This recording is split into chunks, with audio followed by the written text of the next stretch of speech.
Hello everyone, I'm Alex Dykes, and today we're taking a look at the all-new for 2014 Cadillac CTS. Cadillac has long been trying to be a major player in this luxury segment, dominated by BMW as well as Mercedes, and they've had a little bit of a rocky road getting there. The first generation Cadillac CTS drove like a BMW, but it didn't look or feel like a BMW in terms of quality on the inside.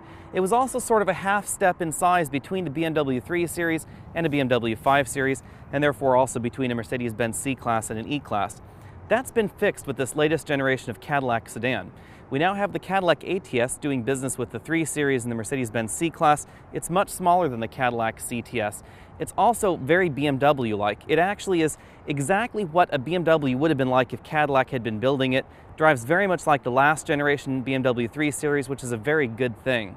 Now we have this 2014 Cadillac CTS, which has grown about 2 inches overall this year, meaning that it's bigger than the current generation BMW 5 Series and the Mercedes E-Class, so it's a definite solid E-Class 5 Series competitor now. I'm going to try and forget about the Cadillac XTS for just a little bit, because Cadillac would like you to believe that it's a 7 Series S-Class competitor. However, it's really more of a Lexus ES competitor. You can get it with all-wheel drive, and for this year you can get it with a twin-turbo V6, but everything about that Cadillac XTS is really more Lexus ES than Lexus LS, 7 Series, or S-Class. When I first saw the Cadillac CTS in its original release photos, I have to say I was impressed, and it looks even better in person. I really like angular lines, and so the Cadillac's art and science design theme really works for me. We have this bold grille up here, and we have what looks sort of like a Cadillac fin continuing from the rear down to the front of the car. These are daytime running lights. They also turn on when you unlock or lock the car. And our vehicle here has the optional HID headlamps.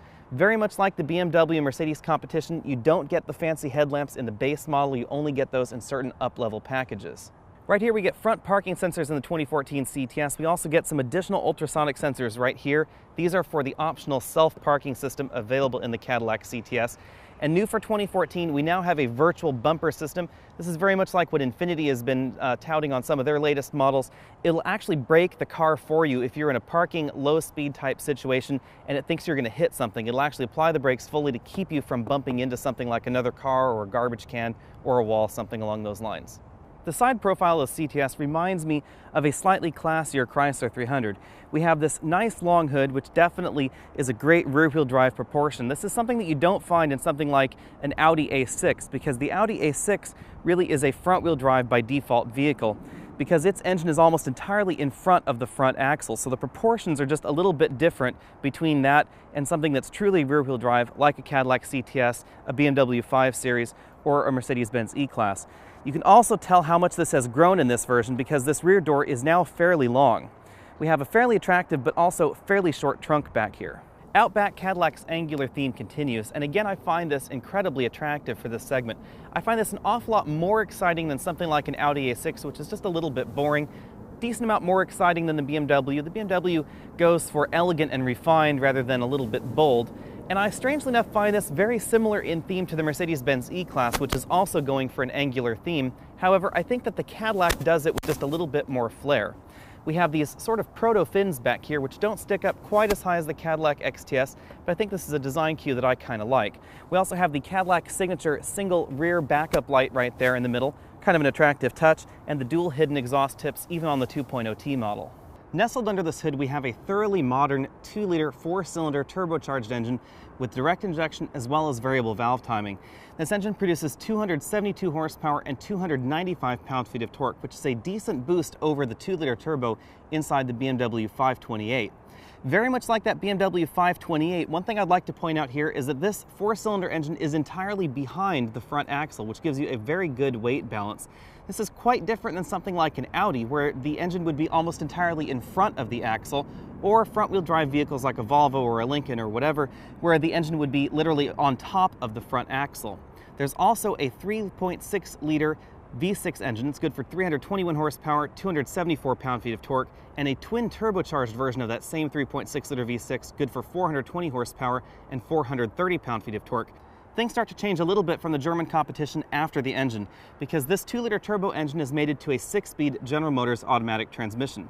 Now, there's nothing wrong with the GM 6-speed automatic. BMW had been using them for years until they moved entirely to the ZF 8-speed, It's that it's 2 gears behind that ZF 8-speed that you'll find in the Audi as well as the BMW, and it's 1 gear behind Mercedes-Benz 7-speed automatic transmission. Now, if you opt for the 3.6-liter V6 engine, you can upgrade from this 6-speed automatic to an 8-speed automatic that's purchased from Aisin. It's essentially the same 8-speed automatic that you find in a number of Lexus models. If you get the twin-turbo V6, then that 8-speed automatic is standard.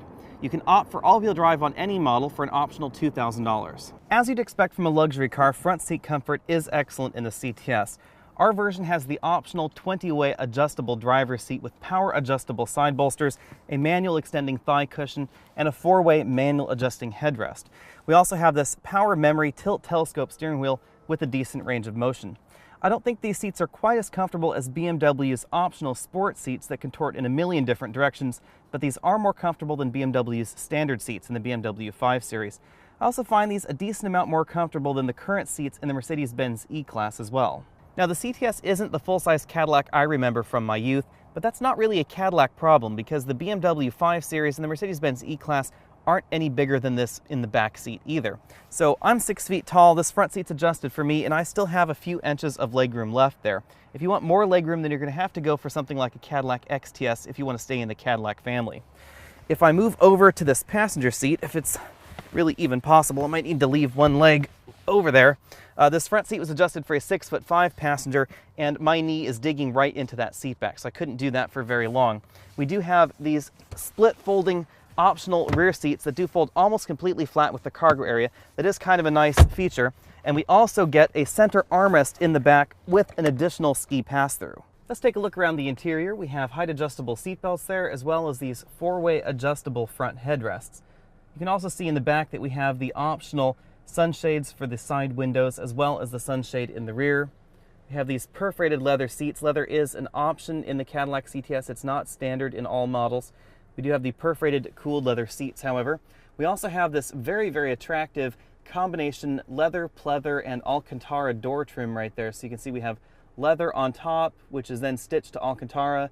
Then we have a carbon fiber trim insert with some contrasting red lines that run through it. Then we have this lovely red leather down there, very soft, comfortable armrests, and a little bit of extra storage in the door. That theme continues if we move on to the dashboard here, and you can see we have the glove box right here in red. We have the upper dash trim. Everything is a soft touch plastic. All this red leather here is also nicely stitched on the bottom.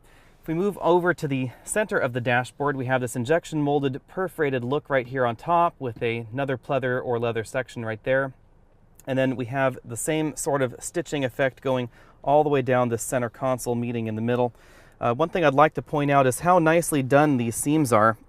If you recall my video of the Cadillac XTS, we did notice a few fit and finish problems. Those are really not existing in this Cadillac CTS. Everything here is done extraordinarily well. Like the ATS and the XTS, we also get the Cadillac Q infotainment system, although our particular tester here does seem to have a more recent software update than we've had in the past. If you want to know more about the infotainment system, then go ahead and click on that link below and be scooted over to that video. We also have an opening section right here. It's all touch driven, and that little cubby opens and you'll find a USB slot right there so that way you can hide your iPhone or your iWidget or whatever it is that you'd like to hide in there.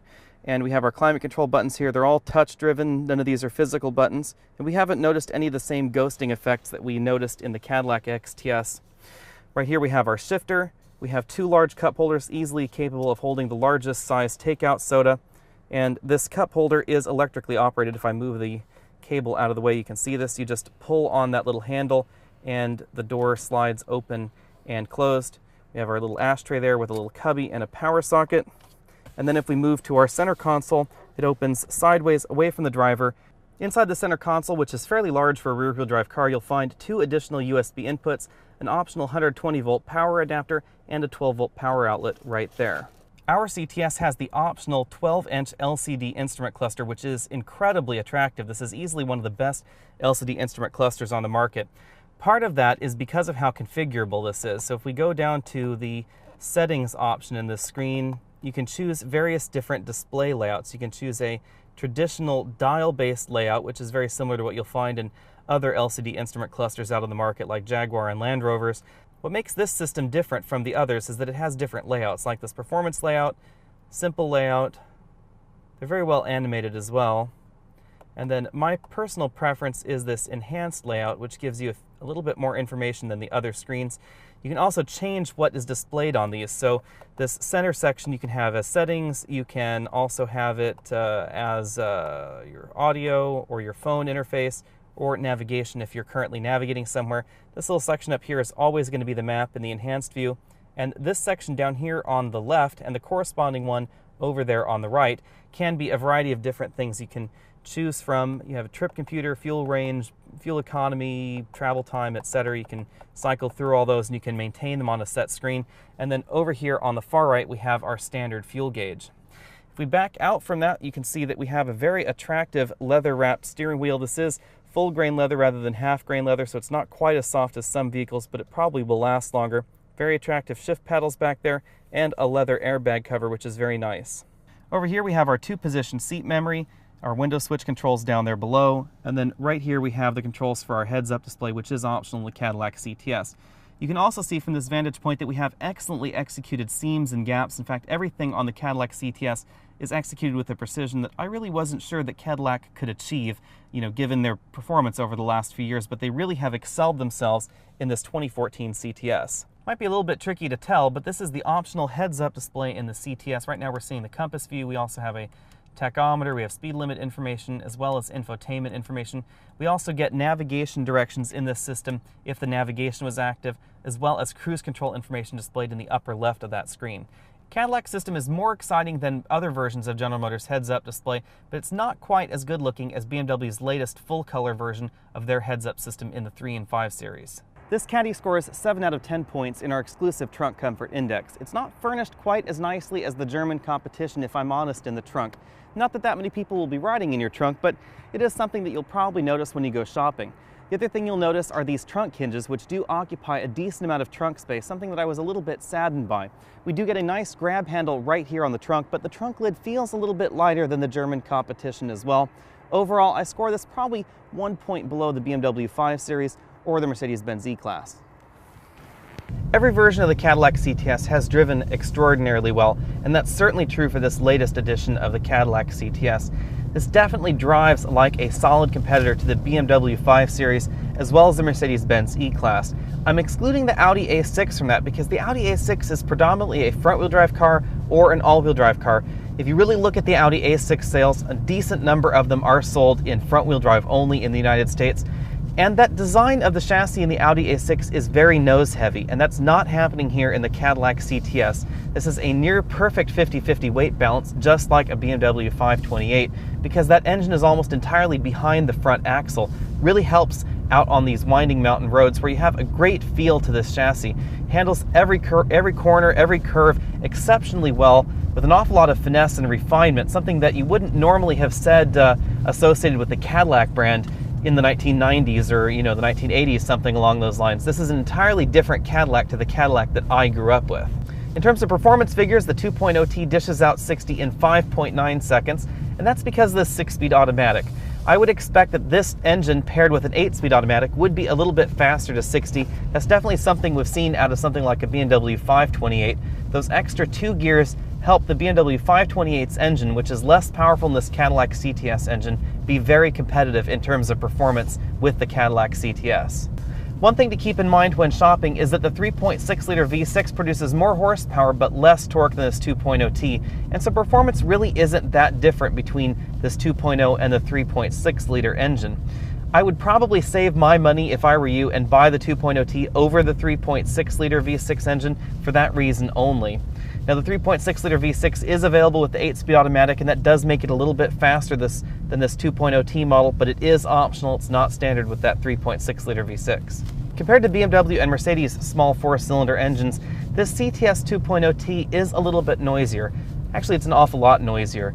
The cabin isn't really that noisy in the CTS. It's about 67, 68 decibels out on the road at 50 miles an hour, but there is a decent amount of engine noise intrusion, and it's not the most refined engine sound, if I'm very honest. That being said, the interior is fairly quiet, and I would still probably have this 2.0T over the very smooth 3.6-liter V6. You just have to know that even though this engine isn't as refined sounding as the Mercedes or the BMW engines, it honestly is just about as smooth. It's really just that General Motors isn't blocking quite as much engine noise from the cabin. Unlike the BMW 528, the CTS 2-liter turbo engine does not have an auto start-stop feature. So when we stop at a stop sign like this one right here, the engine doesn't shut down. That does result in a slight perception of more refinement in the Cadillac CTS because people have complained a decent amount about BMW's start-stop system that isn't happening in the CTS.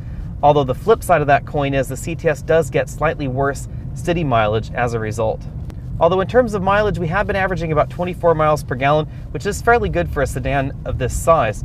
It really helps that the CTS isn't terribly heavy. This is a few hundred pounds lighter than a comparable BMW 5 Series, which already is a fairly light sedan for the size of the vehicle. That really helps in terms of performance, agility, as well as fuel economy. We also have the optional MagnaRide suspension in this particular CTS, which really helps the cornering ability of this car out on these winding mountain roads. We have two different suspension modes. We have normal and we have a sport mode, and sport firms things up, but it doesn't get rock hard like you'd expect out of something like a Corvette or something along those lines. It doesn't ever get that hard. The immediate parallel that comes immediately to my mind is Volvo's old R series of cars, where their adaptive suspension had a rock hard bolted to the frame kind of mode. That's really not happening in the CTS. It does firm things up nicely, but it's still passable for driving down a gravel road. Don't take that to mean that the standard suspension mode in the CTS is soft by any measure. This is a fairly competent, firm sport suspension any way you slice it, something that I really like. Out on these winding mountain roads, the CTS is fairly numb behind the wheel, but that's just the fault of modern electric power steering, and it's the same story in the E-Class and the 5 Series. Someone once told me, don't mistake heavy steering for steering with feel, and thankfully that's not a problem in the Cadillac CTS like it is in certain other German cars. A number of German cars these days are just as numb as the competition, but then they have really heavy steering for no apparent reason other than trying to compensate for the lack of steering feel, and it really doesn't do the job. Instead, the CTS is fairly nicely weighted all the way around. In terms of transmission feel, the General Motors 6-speed automatic transmission has had a few rough shifts over our week with this car. I'm not quite sure whether that's due to the fuzzy logic programming of this system that sort of adapts to your shifts as you drive, or whether it's an inherent part of the 6-speed automatic transmission. I didn't notice it with the Cadillac ATS when we had it for a week, but I did notice that this 6-speed automatic is not as smooth or as quick shifting as a ZF 6-speed automatic transmission that you used to find in the German competition. And now, of course, the Germans have all moved on to the 8-speed ZF automatic transmission, which is lightning fast and has a wider gear ratio spread. ZF's 8-speed is very quick shifting, it's also very smooth, and not that the 6-speed General Motors automatic transmission is a bad transmission, but when you compare it head-to-head with 8-speed automatics in the competition, the wider gear ratio spread in those transmissions and the faster shifts really help milk the most out of every engine that's connected to them. While not strictly part of the drive section, Cadillac has an interesting way of communicating feedback to the driver in terms of lane departure warning, parking sensors, as well as their pre-collision warning system, and they do it via a vibrating seat cushion. This is something that I found really handy in this car. If you're approaching an object with your parking sensors, it vibrates the front of the seat. If you're crossing a lane line, it vibrates one of your cheeks, left or right, depending on which lane line your butt has crossed. And I find it to be less obtrusive than the annoying beeping systems in other cars. The people in the car also don't know that you've crossed the lane line because it just vibrates your bottom rather than alerting everyone into the car that you're a bad driver. As with most entries in the luxury car space, pricing is fairly complicated for the 2014 CTS. Things start out at $45,100 for the base model 2.0T. As tested here, you're looking at $58,325. Things top out in the 2.0T model at $62,725. If you opt for that 3.6-liter twin-turbo engine, that's the most expensive CTS you can get at the moment, and that's $70,000 at the moment. The big thing to know about it is that all across the board, it's about $4,000 to $5,000 cheaper than a comparably equipped BMW 5 Series. It's a little bit cheaper even still than a comparably equipped Mercedes-Benz E-Class, and the E-Class is probably one of the better comparisons with the Cadillac CTS because they also have a twin-turbo V6. Versus something like an Audi A6, pricing is still a little bit cheaper than that, and of course compared to the middle-tier luxury brands like Volvo, Acura, etc., it's a decent amount more expensive. So let's go over some of the pricing details that you should probably know as a shopper. The first thing to know is the base CTS doesn't have leather seats. It has imitation leather seats. If you want to do that, then you have to have the $51,925 luxury package, which also gets you heated, cooled seats. The split rear seats, that's not an option in the regular one, so they don't fold down. We get the heated steering wheel, lane departure warning, those HID headlamps, and a backup camera. The version we've been showing you here is the performance model, which includes the magnetic ride control heads-up display, navigation, Bose sound system, sunroof, automated parking system. We get sunshades on the rear doors as well as on that rear window, illuminated door handles, as well as heated rear seats. And then the fully loaded premium version adds 20-way full leather seats, an LCD disco dash, the adaptive full range cruise control, front and rear auto braking system at low speeds, and an additional pre-collision system. The 2014 CTS is a thoroughly impressive vehicle. This is really the first entry from Cadillac that can truly compete with the Mercedes-Benz E-Class as well as the BMW 5 Series. That's a really great track record for Cadillac because the ATS truly competes with the C-Class and the 3 Series from BMW and Mercedes, and so this means that they now have a 1-2 punch in this space. All they're really missing is a true BMW 7 Series and Mercedes-Benz S-Class competitor. Now comes the time for the trickiest question. Would I buy a Cadillac CTS? Yes, I'd buy one, but there are a few caveats. First off, I would probably skip the 3.6-liter V6 engine. Not the twin turbo, I'm talking about the naturally aspirated one. This 2.0T model has a great weight balance, so it is an awful lot of fun out on the road. I also wouldn't buy a base model. The base instrument cluster is just too ugly for me, and I'm sorry about that, Cadillac, but it's made doubly ugly by the fact that this optional LCD instrument cluster is just really great. I mean, it's the best instrument cluster that I have seen on the market to date, and that includes things like the very expensive Jaguar XJ and the brand new Range Rover as well. This LCD instrument cluster is easily the best in the industry. So that pretty much rules out the $45,000 to $50,000 range vehicles. I probably would just buy the 3.6-liter twin-turbo model because it is still a decent discount over something like a BMW 550i. It's a little bit more expensive than a BMW 528i fully loaded. However, that twin-turbo V6 engine is a great engine, and you also get that 8-speed automatic. That's really my only knock against the 2.0T model, is that it doesn't have an 8-speed automatic, and pretty much everybody else in this segment either has an 8-speed or a 7-speed transmission, and that really is kind of a problem with this Cadillac CTS 2.0T that I hope they address soon. I think that if this had that 8-speed automatic transmission, this would easily be my choice in this 2-liter turbocharged market. But until it gets one, it's my second choice behind the BMW 528i, but it is a very, very close second. And again, there are some caveats there. So if you like infotainment and navigation and an LCD instrument cluster, then even without that 8-speed automatic, I'd rather have this Cadillac CTS. And that's a really tough call for me. I think the interior on the Cadillac is just as good as the BMW. I think that the exterior is more attractive than the BMW, but the interior and infotainment, really, it's kind of a balance depending on which model you get, whether or not you get that optional LCD instrument cluster or not, as well as whether you get some of the up-level trim options going on the inside of the Cadillac CTS. Thanks for taking the time to watch this video. Again, I'm Alex Dykes, and this has been the 2014 Cadillac CTS 2.0T. Be sure and click that subscribe banner at the bottom of your screen so you can be updated on all of our latest videos, and we will try our best to get our hands on the 2014 Cadillac CTS V Sport with that twin-turbo V6 engine. I don't expect to get it anytime soon, but I'm truly hoping that it's sometime in the first quarter of the 2014 calendar year.